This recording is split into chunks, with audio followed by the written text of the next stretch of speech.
Hi everyone, it's Fiona here from TYHub, and today we're doing Let's Talk About Careers with Laura Russell, who's a female pilot with Aer Lingus, and also in her spare time, not that she would have much of that, she's a flight instructor and a stunt flight pilot. Aerobatic pilot, Aerobatic, yeah. aerobatic pilot. So welcome to TYHub, Laura. It's going to be an exciting podcast to have with you. Thanks so much for having me. You're very good for making time in your schedule for yourself. So we start off. I know you've done transition year yourself.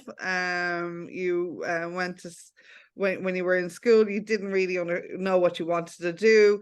Your career path started not as a pilot or anywhere near it. It was a hobby at the very start. Is that right, Laura? That's it, yeah. When I did transition year, I kind of did a few work experiences that have nothing to do with what I'm doing now, but it was great because it was like process of elimination, and I ended up doing physics for Leaving Cert, which I absolutely loved, and I went on to University College Cork to do a degree in physics. But it was only in my first year of UCC that I started flying lessons, and yeah, as soon as I did the first flying lesson, I kind of knew, oh yeah, that's it. That's actually what I want to do. This is the path that you want to go down, but you didn't stop there and then and become a pilot. It takes a long time to get there in as a private pilot anyway. But you finished your degree, master's? I did. So I did the degree in physics. It was when I applied on the CAO form for that degree in UCC, it was like physics and astrophysics, and you could choose between the two as you made your way through the years. I stuck with pure physics, and then when I completed the PhD, it was 2008, so right at the kind of wrong time for kind of the Celtic Tiger bust, let's say, and careers in aviation were not going to be forthcoming. That was very obvious to me. A lot of my friends had been qualified and were looking for jobs and not getting them because it was just not a great time. So I was very lucky. Like I still love physics, even though I knew kind of flying was where I wanted to go. Having a backup career is a very, very useful and beneficial thing. So I ended up getting a scholarship to do a PhD in physics in UCC. So that's what I pursued then for the next 5 years, while the economy, etc., recovered itself. So yeah, I stuck with it. Yeah. You stuck with it, and it was actually your granny that or your nana that your grandmother, so many different names for that one, and we all in different parts of the country. Yeah. Saying so.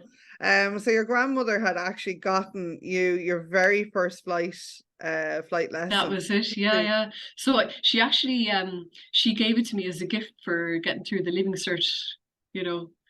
So she knew. That woman was very wise. Yeah. She was an amazing woman. Like it was not just us that used to call her Nan. I think half the world used to call her Nan. Because she was very much a mother figure to so many people. But for me anyway, she was absolutely a role model growing up. Like she taught me how to drive. She only learned to drive when she was in her late 50s. And I remember her teaching me how to drive in her Ford Fiesta that she got. So yeah, she bought me my first flying lesson, which I took in October 2004, it would have been, up in Cork Airport in a little Piper Cherokee aircraft, a little 4-seat aircraft. And it was then that following January, February that I started taking flying lessons.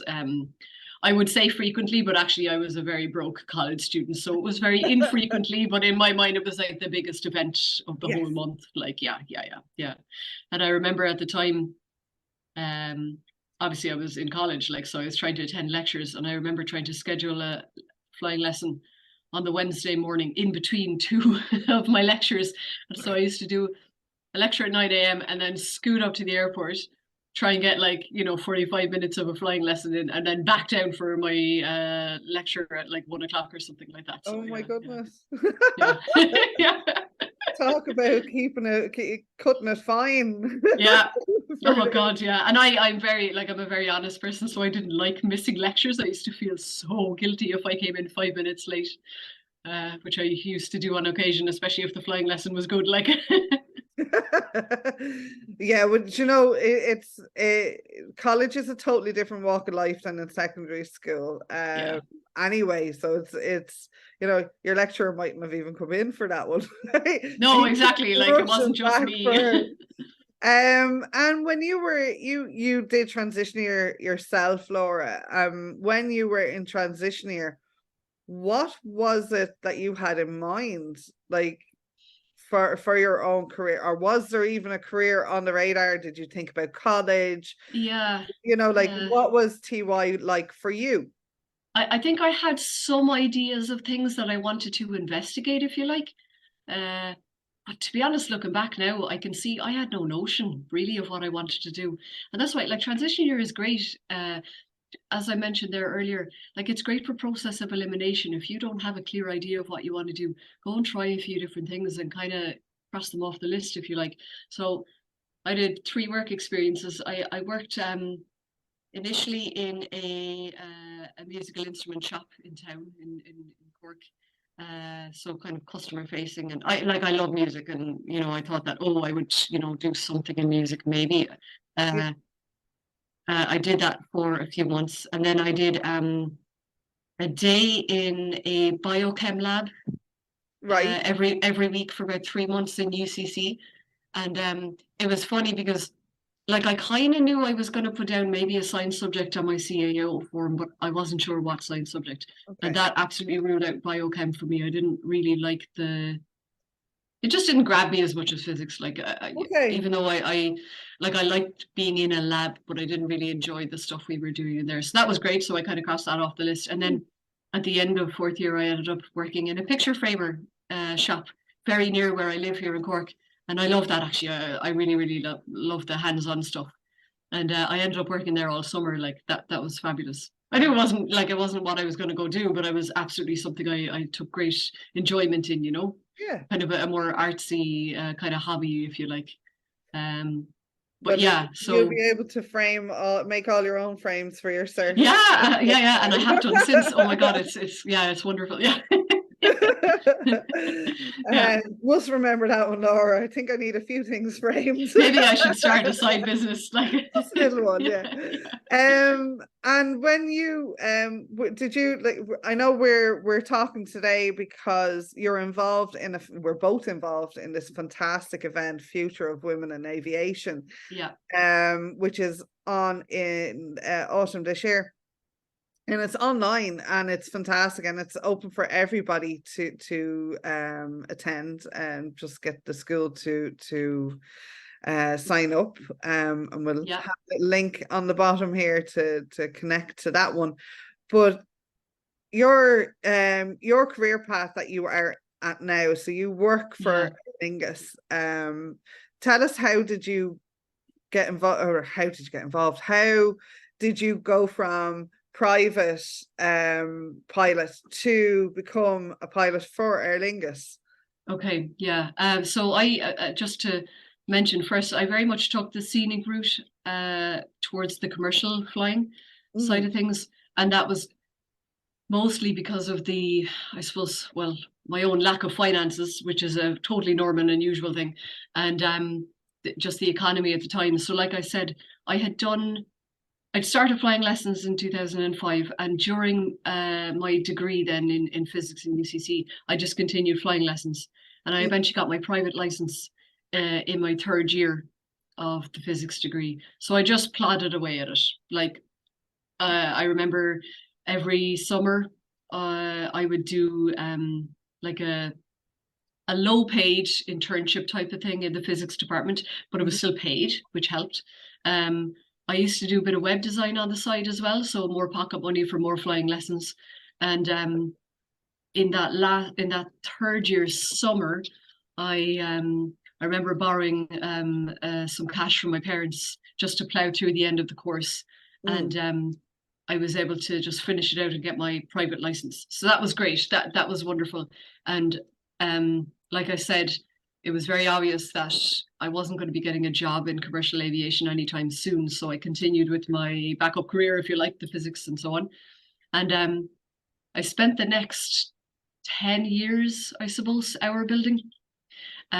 So the step between private license and commercial license means that you have to build up a certain number of hours, complete commercial license exams. So these are theoretical exams, and a few other couple of bits and bobs along the way.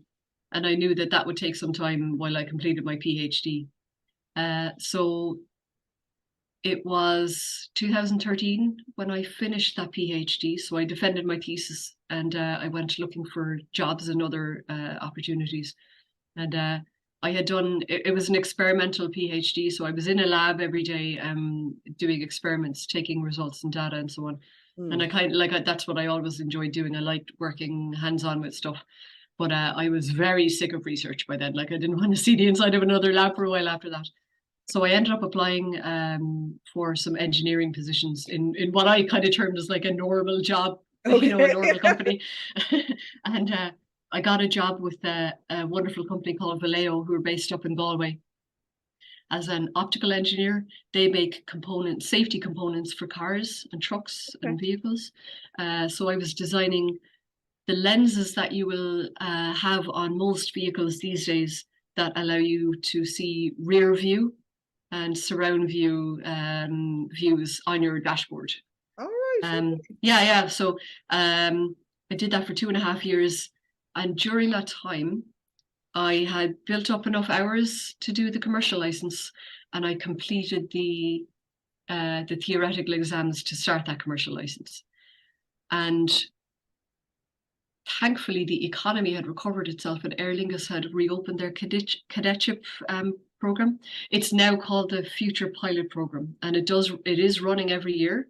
And I kept applying to that because it's like when you buy a lottery ticket, you just do because you might win. Yeah. So I had no real expectation of getting it, but you'd always put your name in the hat anyway.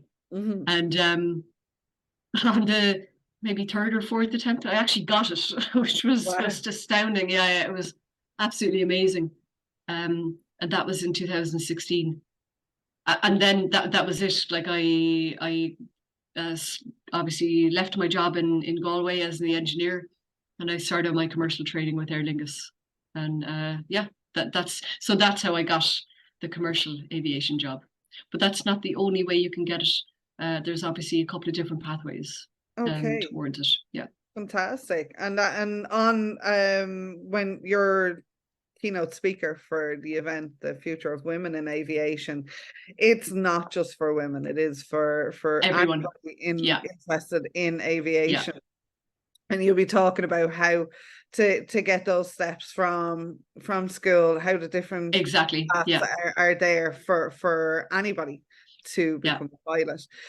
There is a reason behind why you're so keen on being involved in this event and doing talks like this with myself and schools as well, is because you experienced, it wasn't directly yourself, but when you were in school, by no fault of the teacher or education, a fellow pupil had asked about careers as a pilot. This is what she wanted to do. Tell us a little bit about that, because that, you know, I think that kind of gave you a little dig as well to go and look at your dreams and pursue it. Yeah, I know, you're dead right. And this is a real standout event for me. I remember very clearly being in transition year, and one of the girls in my class raised her hand and asked our career guidance teacher if she could become a pilot, even though she wore glasses. And without hesitation, the career guidance counselor said no. And I, like, at the time, I hadn't even thought about flying then. I was, you know, it was a couple of years before I got interested in it. But I kind of thought in my head, I wonder, is that correct? Like, and now I look back thinking, oh my goodness, have we lost a potential pilot because of that? You know? And it's so, I mean, like, it is actually, you know, generally, I think a lot of people do. I mean, if you think about pilots, you don't think glasses, you think perfect vision. But there is limits in eyesight that and glasses where you know you need them. There are. They have to be certain strength or less than certain strengths, but there are other options there for you if you're in oh yeah, absolutely. And if you actually are over the limit. But for teachers it's so hard. They're dealing with I don't know how big your school was, but most schools are quite large. And even the smaller schools, like if you had 25 students in a year and you multiply that by 6 years, that's an awful lot of little heads looking to get information from you. Nowadays, there are more events there like this one, for Future of Women in Aviation, but also and TYHub, we try and strive to bring forward the career options and the information to the students and to the teachers as well. There's an endless amount of careers out there, and one person cannot know all the answers either. So you could have that poor pupil was asking about, you know, she was interested in becoming a pilot, but she had glasses. So automatically your teacher said, no, you can't, you've got glasses, you know. Also, you know, Google wasn't a big thing either. Like, you know, let's just Google what can you actually become a pilot. It is still a common question though with kids and with adults. Like, you would automatically think that you can't fly a plane if you had glasses. I think there is in the Air Corps, I think there is you're not allowed to wear contact lenses or have corrective laser done on your eyes and stuff like that. So there are limits there, but like go look at the limits before exactly and ways around them. And I have to say, like even kind of 15-20 years ago, the legislation would have been different as it is now. Like actually there's so many pilots I fly with that all have glasses. It's not a big deal now. And there was a height limit as well before. There used to be, and there is still some height limits for military stuff, and that's purely because if you want to be a military pilot, usually you're going to end up flying an aircraft which is made or manufactured in quite small numbers. So the manufacturer necessarily wants to keep costs down and doesn't want to accommodate every end of the height spectrum of pilots. You know, so it has to be a closer fit of something, you know, more average. So there's a few little nuances that obviously a career guidance teacher is not going to know. Yes. That's totally okay, because I couldn't tell you what the glasses requirements are for a pilot. I know where to find it. And the legislation is long and lengthy, and there's every possible you know, health quirk kind of mentioned and catered for in there, but you don't learn that stuff off. So how would you expect a fourth year guidance counselor to know that? So it's totally understandable. That's why this event is going to be super, you know. Exactly. And like speaking to people in careers is an eye-opener for myself, like, you know, talking from all walks of life, but like speaking to yourself about general careers. I mean, it's not just pilotship that you've done. You've done other Galway. Now I know how the lenses work for your dashboard, and you know, things like that. Like, you know, it has been an eye-opener for myself, and I think more events like Future of Women in Aviation are needed in different career paths. There's no apprenticeship for pilots, but there is cadetship, and you mentioned like you can actually go in quite early into this as well. There are ways of in this. You don't have to go through the lengthy hours of private flying and then do your commercial hours, and then you know, working all that way. So the scenic route is what you took, which suited what you were doing at the time, and also you learned some other skills while you were doing this. Your aerobatics, and you're also a qualified instructor now as well. So tell us a bit about, like, that is very different. Like, you know, Yeah, so yeah. obviously you've done the aerobatics before you became a commercial Yes. pilot. Yes. So tell us a little bit about the difference there. No, well, not the difference, but like, Yeah, yeah. which one do you prefer? Ooh. Is it a bit of an adrenaline junkie situation where, you know, you're flying? But I understand, like, the the grasp that you need to have to fly an aircraft, like whether it's a small 4-seater plane or even a 2-seater plane, to, you know, a commercial flight that you've got I don't know, 250 people on board plus the staff to look after, and it's massive. Like, you know, Yeah, yeah. we're talking at the moment right just before the summer holidays, and everybody's roll off in there. I know I am on the airplane and leaving the island, you know, You're but packing your bags. Yeah, yeah. packing the bags as I speak. It's dying for it. But, you know, Holidays, yeah. everybody, you know, I remember I wanted to be an air hostess when I was like when I was small, and wanted to actually work for Aer Lingus. I know those pathways are still there; they're not closed. There's no, No, not at it's all. Yeah. totally different now than when I would have gone to school. But you were in transition year. You didn't really think about flying. Your nan got you the your first flying lesson. You then continued flying lessons through your college whenever you could afford it. Yeah. So you were going to university, you were studying like mad. You had obviously you would have had a side job doing, you know, trying to get there. Then you're doing your flying lessons, you move on into your career. But in between all of that, you just decided to try a little bit of difference with the aerobatic. Yeah. So I actually tried that very early on. So that year that I started lessons, 2005, my nan had passed away actually that Christmas prior. Oh, So that was just after I took that first flying lesson that she gave me.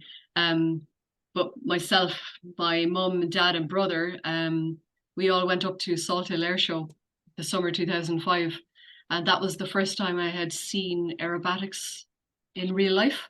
hmm. Um, so by then I had a sprinkling of hours clocked up in the little 4-seat Piper Cherokee down in Cork, and I obviously was obsessed with flying lessons and learning to fly and everything about it, and actually studying physics only complemented that, you know. Yeah.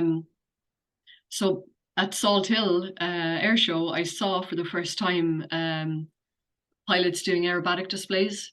So everything from loops and rollers to the more kind of advanced gyroscopic kind of tumbling things where you see them doing this across the sky and so on.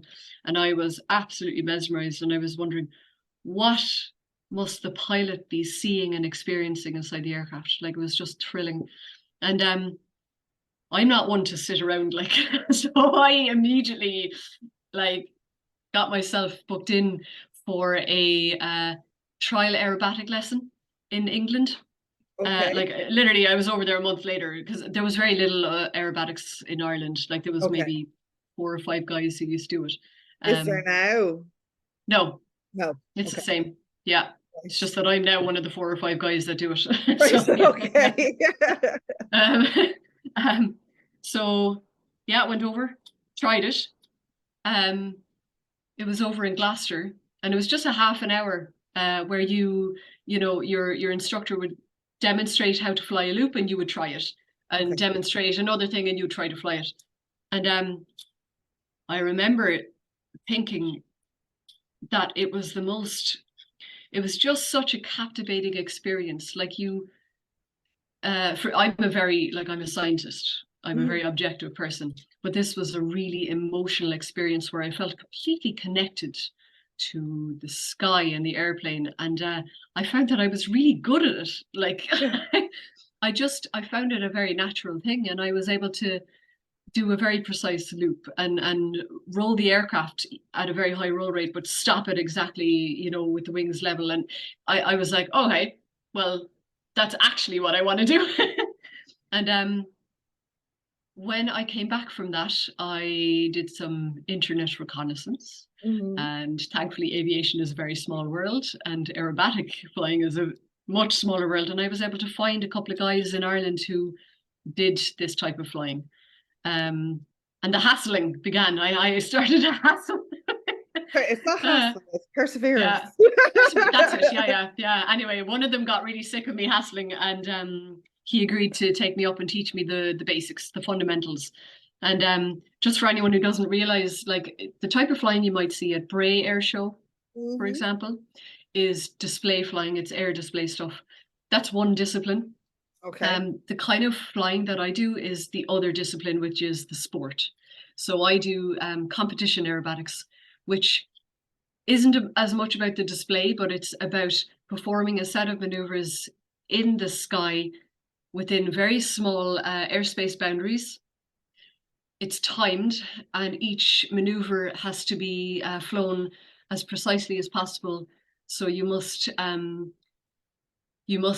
adhere to height limits, to limits on where you stop rolling the aircraft if you're doing rolls and so on, and you are judged. Okay. So there's judges on the ground who are awarding you marks on your ability to fly a set of maneuvers as closely as possible to how it is actually drawn out on a piece of paper. Is it individual or is it a team sport? It's well, so you're up there on your own, like it's as in you are the only person in the aircraft. However, if you are entering, if you have the luxury of being from a country with a team, then there are also team medals and trophies up for grabs. Okay. However, that's not the case in Ireland. There's no team. Well, I am Team Ireland at the moment this year. So yeah. Fair play. Slightly daunting, but yes. We'll be rooting for you up in the sky, watch the skies. And how? I mean, so you're doing it for Ireland this year. Is it a European or is it a world competition that you would? I'm going for the worlds, and it's so okay. So I've been doing this now since 2005. I've been working my way up the levels slowly but surely. I'll be entering the World Championships at advanced level. There's been no female pilot from Ireland to do this before. I think I'm the only one and the first one. So it's quite nice to kind of be making a little bit of history. And for this event, when is that, Laura? Yeah, that's in October. This event, the World Championships. It's on in Las Vegas. So I'll be renting an aircraft over there to compete. And it's a bit of a mad competition because many of the competitors will have lost out on a couple of years of competing due to COVID. And they would have been at the highest level, unlimited, which is one above what I'm competing at. So they'll all, because of a loophole in the rules, slip down to advanced to compete. So I have no aims of winning or placing or getting medals or anything. But what matters, isn't it? Yeah, it's 100%. And for me, if I can fly the thing without forgetting any maneuvers or, kind of embarrassing myself, like, I'll be absolutely thrilled. And it's the first of many, like, this is just the first year I've really, really kind of publicized what I'm doing. Because I think people need to see it, Yeah, so the Future of Women in Aviation event is on the 17th of October. Will you have completed this by then? No, I'll be on my way. So I'd say I'll be dialing in from the flight over to Las Vegas. Oh, wow. That's okay. Okay. Very authentic. Yeah. Well, you'll have to let us know how you get on. Obviously, I will, of course. You'll be dying to know all about it. I think it's such a fascinating career path that you've had yourself, and it is a fascinating career. The event, Future of Women in Aviation, is a fantastic event. Like I said, it's on the 17th of October. It's set up by ICBE and Aviation Skillnet Ireland, and there's lots to mention with that, but I will put everything up underneath this podcast. Thanks a million for taking the time and having a chat. I always love chatting with yourself, Laura. As you know, we're quite chatterboxes. Yeah, we'll have to do it regularly. I think we will be. So I mean, like, what we'll do is we'll definitely set up another one, have a chat after the event. I think Sounds would good. be amazing, and definitely wishing you the best luck from everybody watching, I'm sure, and everybody involved with TYHub and Future of Women in Aviation, with the World Championship for aerobatic flying. I think it's just amazing, and keep the sky's the limit. No, it's not. Sky's not the limit. No. Is there any little thing that you can say in a nutshell, really, for anybody that is watching today, for any career? I think, what would be your nugget of knowledge to leave So them? I suppose for anyone in the proximity of transition year, just don't feel any pressure to make decisions now. Like, you have your whole life to pursue a career and to change your mind, as I did. Use the year as a great opportunity to rule things out if you must, and just if you are one of those people who know right now what you want to do not let anything stand in your way. And if there's people around you that will help you and push you towards that goal or that career, then keep those people close. It's very important to listen to the positive people in your life. Definitely. Positive influences is such a big deal. And go out there and find them if they're not. Don't let any hurdles stand in your way. Really, isn't it? You may not have that connection around you or positive streak, but like, go find it, go research, go ask the person that knows and can give you guidance in this. If the teachers and your parents and other people within your network don't know the answers, don't be afraid to ask them. I think that's and there are always people out there who will know the answers. It's just a matter of finding them. That's it. And I can see all your lanyards hanging up behind. Oh yeah. I think that's my entire physics and aviation career in lanyards and conference ID cards. Wonderful. Well, I think what we'll do is we'll leave it at there. Laura, thanks again for taking the time to have a chat. As always, it's a pleasure to speak with you, and I can't wait to chat to you again in maybe November after you've done the World Championship. Wishing them the very best of luck again. Thanks very much. And I can't wait to sit there quietly and watch the event, the Future of Women in Aviation, and listen to more of your career path there on that day. Thanks again. Thanks, Fiona.